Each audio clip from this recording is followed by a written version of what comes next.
जय श्री राम भक्तों। उत्तर भारत के भीमपुर नाम के छोटे से गांव में एक गरीब परिवार रहता था। बुजुर्ग सास गोमती, उनका बेटा रघु और उसकी पत्नी सीमा। घर कच्चा था, छत भी टूटी हुई थी, पर सीमा के दिल में भक्ति की धरोहर भरी थी।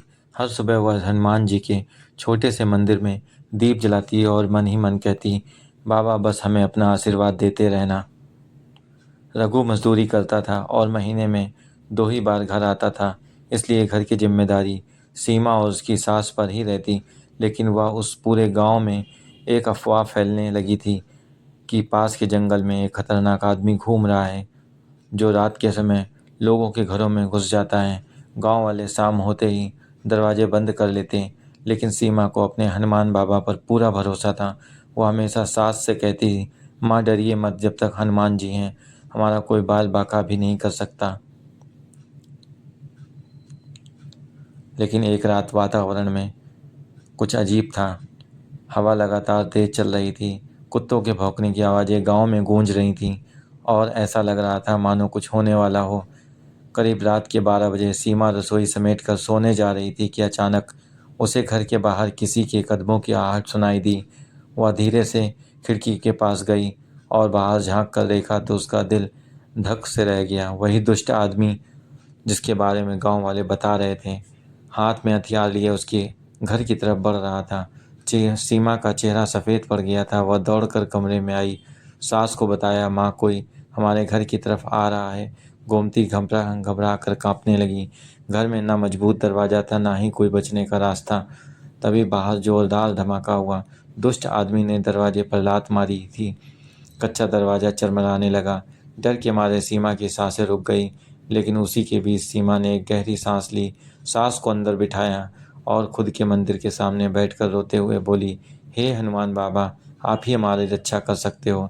अगर मेरी जान लेनी है तो ले लो, पर मेरी सास को बचा लेना। इतना कहकर वह लगातार मंत्र जपने लगी, ओम हनुमते नमः, ओम हनुमते नमः। जैसे पूरा घर एक दिव्य कंपन से भर गया। दिया अचानक तेज हो गया, उसकी लौ पहले से दोगुनी चमकने लगी।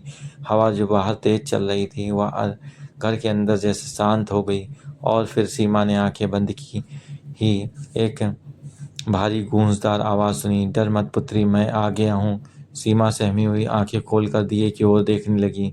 उसे ऐसा लगा दीवार पर हनुमान जी की परछाई खड़ी हो। उसी समय दरवाजे पर एक और जोरदार लात पड़ी और दरवाज़ा आधा टूट गया। दुष्ट आदमी घर में घुसने ही वाला था कि अचानक पूरे आंगन में एक तेज लाल सुनहरी रोशनी फैल गई। ऐसा लगा मानो किसी ने पूरी दुनिया को प्रकाश से भर दिया। दुष्ट आदमी आंखें ढककर चीखने लगा, कौन है, मुझे क्या हो रहा है। उस चमक के बीच में एक गरजती आवाज़ गूंजी, एक अबला को डराने आया है, अब तू मेरे क्रोध से नहीं बच सकता। दुष्ट आदमी डरकर भागने लगा, पर अचानक जैसे ही कोई अदृश्य शक्ति ने उसे हवा में उठा लिया और जोर से जमीन पर पटक दिया। वह दर्द से चीखने लगा और कांपते हुए बोला, मुझे छोड़ दो, मैं दोबारा कभी किसी को परेशान नहीं करूँगा। लेकिन वह आवाज़ फिर बोली, गरीबों पर अत्याचार करने वाले किसी भी युग में नहीं बख्शे जाते। अगले ही पल वह आदमी अचानक उठा और अंधेरे जंगल की तरफ भाग गया। वह इतना डर गया था, कभी उस गांव में नहीं लौटा। सारी हलचल शांत होने पर सीमा ने कांपते हुए पूछा, बाबा क्या सच में आप।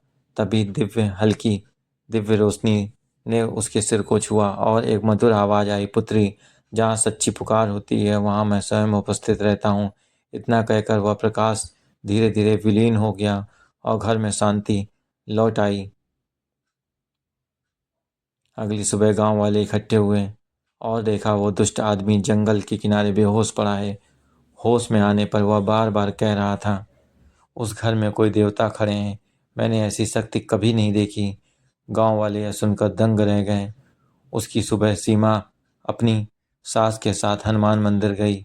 वहां उन्होंने देखा हनुमान जी के चरणों में एक छोटा सा लाल फूल रखा हुआ है, जबकि रात में उन्होंने कोई फूल नहीं चढ़ाया था। गांव वालों ने इसे हनुमान जी की उपस्थिति का चमत्कार माना।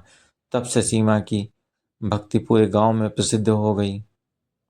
लोग कहते हैं जब मन में सच्ची श्रद्धा हो, इंसान निर्दोष हो, तो हनुमान जी अपने भक्तों की रक्षा स्वयं करते हैं। इस घटना ने पूरे गांव को विश्वास दिला दिया कि जहां सच्ची पुकार होती है वहां हनुमान जी अवश्य आते हैं।